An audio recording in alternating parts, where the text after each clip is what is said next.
Hello guys, I am advocate Dishank from Dishank law academy. आज हम पढ़ने जा रहे हैं आपका कोर्ट ऑफ सेशन से रिलेटेड। कोर्ट से पहले समझने से पहले ये समझिए इसकी कुछ प्रोसीडिंग के बारे में। 209 में मजिस्ट्रेट ने कोर्ट ऑफ सेशन को भेज दिया केस। अब कोर्ट ऑफ सेशन में जो पेश करेगा वो कौन करेगा? पीपी पेश करेगा। कौन से सेक्शन में करेगा पेश? 225 में। फिर पीपी के केस पर करने के बाद उसको ओपनिंग भी आपका पीपी करेगा। ठीक है, आपका 226 भी साथ में हो गया। फर्स्ट स्टेप तो ये हो गया। दूसरा स्टेप जो होगा वो अब यहाँ पर इसे देखने के बाद जज के ऊपर है कि आपका उसको फ्रेमिंग ऑफ चार्जेस करेगा या डिस्चार्ज करेगा। देखिए डिस्चार्ज में क्या होता है, अगर जज ने जैसे देखिए क्या होता है जब को चार्जेस क्या होते हैं, चार्जेस का मतलब है कि ऐसे जज लिखेगा I take cognizance of this case under this section against you. Against you कौन है यहाँ पर? एक्यूज। ठीक है, वो ऐसे चार्जेस फ्रेम करेगा और यहाँ उसके साइन करवा लेगा एक्यूज के। तो ये इसमें होता क्या है कि अगर मान लो ये चार्ज ऐसा कुछ बन ही नहीं रहा, यानी कि ऐसा कुछ चार्ज बन ही नहीं रहा, तो अक्यूज को क्या करेगा? कोर्ट छोड़ देगा। ठीक है, तो यहाँ पर अगर कोर्ट ने उसे छोड़ दिया तो डिस्चार्ज कहा जाएगा, और केस वेस को सुन सुना के छोड़ा तो क्या होगा? एक्विटल होगा। अभी आपको समझाएंगे। ठीक है, फ्रेमिंग ऑफ चार्जेस हुई तो ये आपका कौन सा हुआ? 228 में हुई। ठीक है, और डिस्चार्ज हुआ तो आपका वो किस में होगा? 227 में होगा। ठीक है, उसके बाद तीसरा स्टेप कौन सा होता है?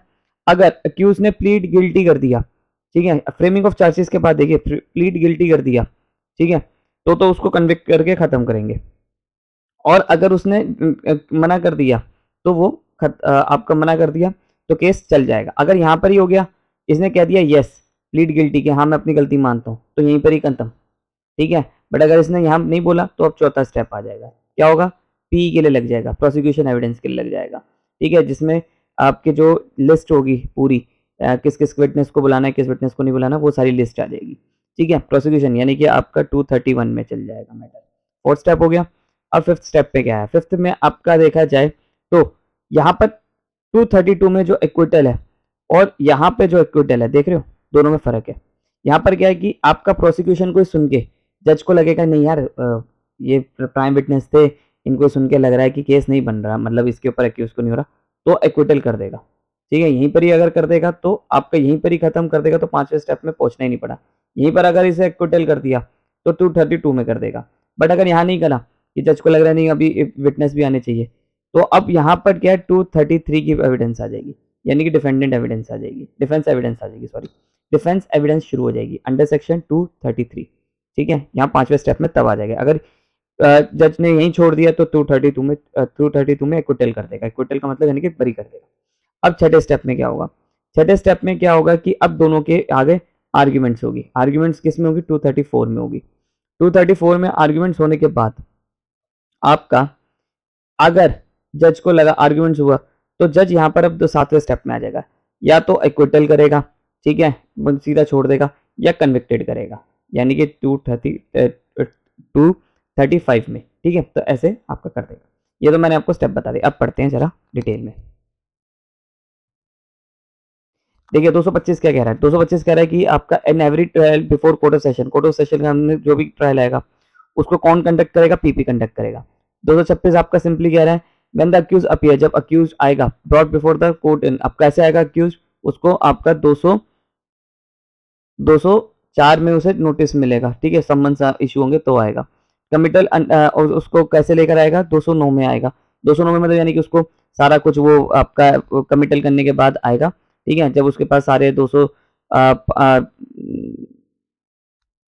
क्या था 200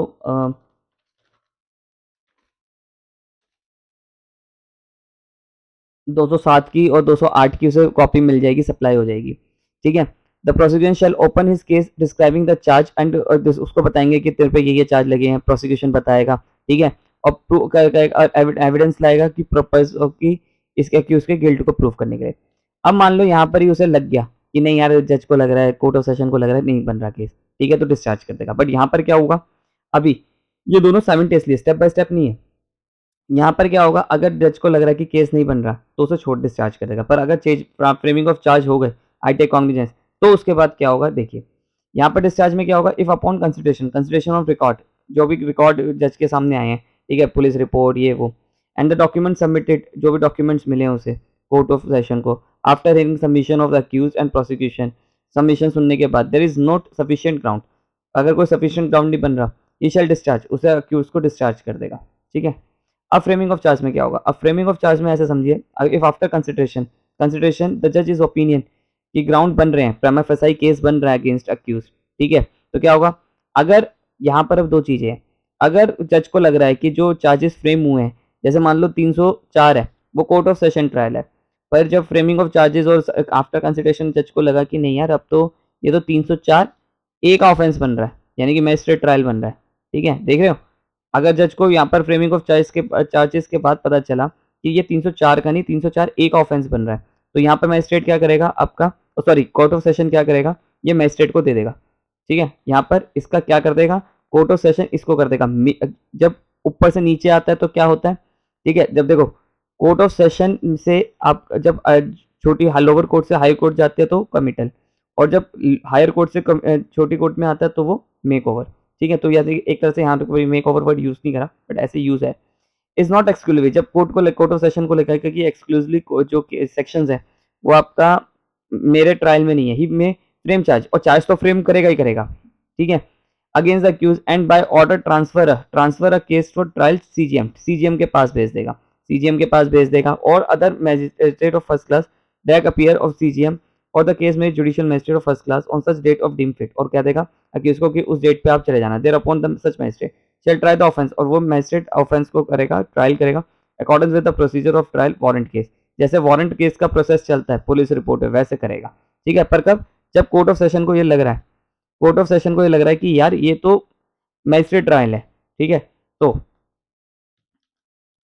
अब फिर उसके बाद बट यहाँ तो है कि कोर्ट ऑफ सेशन को लग रहा है कि नहीं ये मेरा नहीं, ये मैजिस्ट्रेट ट्रायल है तो होगा, पर अगर वो कोर्ट ऑफ सेशन को लग रहा है कि हाँ ये कोर्ट ऑफ सेशन ट्रायल है तो क्या होगा, फिर वो shall writing in charges writing में लिखेगा, I take cognizance of this against you and you take you did this of you did this offense under this sections ऐसे, ठीक है। where the judge frame any charges, जब जज frame charge करेगा B में subsection 1 में, the charge shall be read and over, मतलब accused के सामने चार्ज को बताया जाएगा, वेदर और पूछा जाएगा वेदर यू प्लीड गिल्टी और not the offence of claims and B tried. अब देखिए उसने कह दिया यहाँ पर फ्रेमिंग ऑफ चार्ज के टाइम पे उससे पूछा कि तू गिल्ट कर रहा है, मान रहा है, तो 229 में अगर उसने इफ अक्यूज प्लीड गिल्टी, अगर अक्यूज ने मान लिया कि हाँ मैं मानता हूँ, तो शैल रिकॉर्ड द प्ली, उसकी आपकी प्ली को लिखा जाएगा कि हाँ इसने मान लिया जो भी उसका आया, कन्फेशन नहीं है ये, याद रखे कन्फेशन नहीं माना जाएगा, ठीक है, कन्फेशन तो ड्यूरिंग द इन्वेस्टिगेशन माना जाता है इसलिए, ठीक है, और उसकी प्ली को लिख देगा, पर प्ली जो होनी चाहिए वो अनएम्बिगियस होनी चाहिए, अनएम्बिगियस मतलब यानी कि आपका उसमें कोई हाँ नहीं यूं ऐसे नहीं होना चाहिए, पूरा क्लियर होना चाहिए, ठीक है। अब उसके बाद अगर मान लो यहाँ तो है कि उसने मान लिया, ठीक है, अगर नहीं माना, अगर उसने प्लीड गिल्टी नहीं करा तो क्या होगा आपका सीधा is not convicted shall fix the date for examination of witness. अब किसके विटनेस एग्जामिन करे जाएंगे, प्रोसिक्यूशन के, जो चार्जशीट में जो विटनेस लेकर आएगा ना कंप्लेनेंट ये वो उनको एग्जामिन करा जाएगा, और जो प्रोसिक्यूशन है वो एप्लीकेशन लगा सकता है आपका एनी प्रोसेस किसी अटेंडेंस किसी को बुलाने के लिए कि नहीं, जैसे मान लो ए जो है जो CDR लेकर आएगा, CDR मतलब कॉल डिटेल्स रिपोर्ट, ठीक है, उसका जो बंदा है वो आनाकानी कर रहा है, तो मैं अपनी पीपी कहेगा या जैसा इसे बुला लेना जरा 311 में, तो उसे बुला लेगा, ठीक है, या आपका 230 में भी एप्लीकेशन लगा देगा। 231 कह रहा है evidence for prosecution on the date fix the जज shall take all such evidence, जितने भी एविडेंस होंगे सच जज ले लेगा, आपका फिक्स कर देगा, जैसे अगर मान लो 55 विटनेसेस हैं, ठीक है, और उन तो क्या करेगा 2 3 4 ऐसे करके एक एक दिन उनकी सबकी करता रहेगा, और जज in his discretion permit the cross examiner, फिर जज उसे परमिट कर देगा किसको, एनी विटनेस किसी कोई विटनेस आए, जैसे मान लो ये विटनेस आया तो फिर जज आपका परमिट कर देगा अक्यूज को या उसके प्लीडर को यानी कि वकील को कि इसका क्रॉस एग्जामिनेशन कर ले। अगर यहाँ पर ये लग रहा है कि नहीं यार प्रोसिक्यूशन एविडेंस से ही लग रहा है कि इस पर कोई केस नहीं बन रहा, तो कोर्ट क्या करेगी उसे एक्विटल करती है। In after taking evidence of the prosecution, सिर्फ प्रोसिक्यूशन के एविडेंस, दोनों के भी नहीं है, examine the accused and hearing a prosecution defense at the point of the judge consider there is no evidence of the accused commit, the judge shall record or order an acquittal। यानी कि जज को लग रहा है P पे लग रहा है कि यार ये विटनेसेस हो गए अब इसे छोड़ देना चाहिए, तो वो रिकॉर्ड में रीजन लिखेगा कि नहीं इस पर कोई केस नहीं बन रहा, मैं इसे एक्विटल कर रहा हूँ और इसे एक्विटल कर दूंगा। अब 232 में क्या कह रहा है, 233 में कह रहा है अब यहाँ पर मान लो वो एक्विटल नहीं हुआ, ये वाली चीज नहीं आई, फिर डिफेंस एविडेंस चलेगा। डिफेंस एविडेंस में क्या होगा, देयर इज नॉट एक्विटल, अगर एक्विटल नहीं होता तो आपका डिफेंस एविडेंस चलेगा। इसके बीच में अगर देखा जाए तो कुछ प्रोसीडिंग्स होती हैं इसके बीच में, यहाँ देखा जाए तो इससे पहले क्या होता है आपका 313 की स्टेटमेंट होती है और एक 315 की एप्लीकेशन भी लगा सकता है एक्यूज। इन दोनों में क्या होता है कि दोनों में एग्जामिनेशन ऑफ एक्यूज को करा जाता है, ठीक है। यहाँ पर जज जो है वो आपका एक्यूज को एग्जामिन करता है और ये ऑन ओथ नहीं होती, ऑन ओथ नहीं होती, ठीक है। उसे बेसिकली रीजन मिलता है कि तुम बताओ क्या है, तुमने क्या।